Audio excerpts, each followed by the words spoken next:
ndakajaro munyika yerima. Ndaingova orima hapana chandaiziva. Tariro nechivimbo ndakanga ndisisina. Kuti ndichava chiedza pamberi perima. Ndini mbeu iya yavaishora. Ndakamirira nguva yekukova.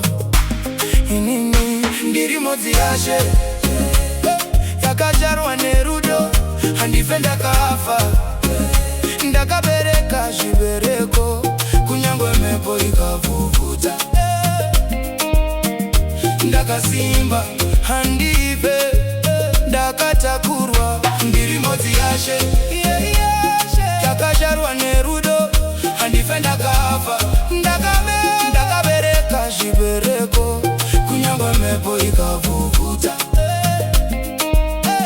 Ndakasimba handife, ndakatakurwa. Ndakamira nekuti Ishe ndivo simba rangu. Zvavakataura zvese pamusoro pangu zvichamanifesta muupenyu hwangu.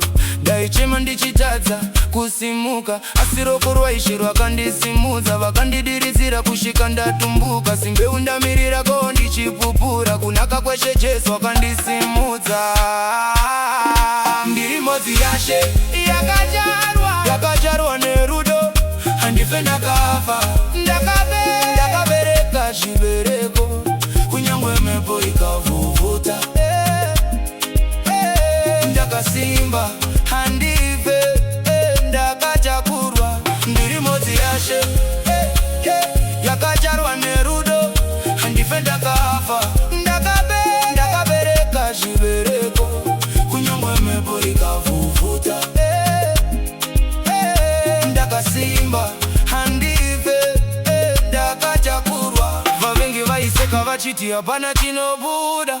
Vaivhara misodzi yangu ichibuda. Inguva chetuka zvarwa chasara kukura. Zvese zvaindipa misodzi zvakavhura. Ndaifamba mumipata yemumburi yerufu. Handina kutya Mwari neanochengeta munhu. Vavengi vangu havana rukare vane bundu mumwoyo, nekuti ndiri mbeu yakajarwa pachuru. Ndiri Mhodzi Yashe, ndiri wenyasha, ndiri wechokwadi, handidzokere shure.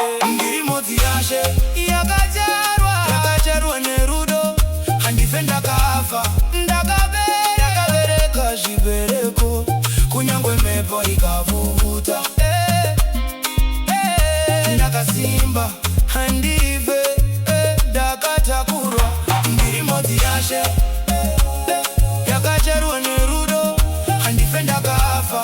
Ndakabereka zvibereko, kunyangwe mhepo ikavhuvhuta. Ndakasimba handife, ndakatakurwa. Ndakajarwa munyika yerima.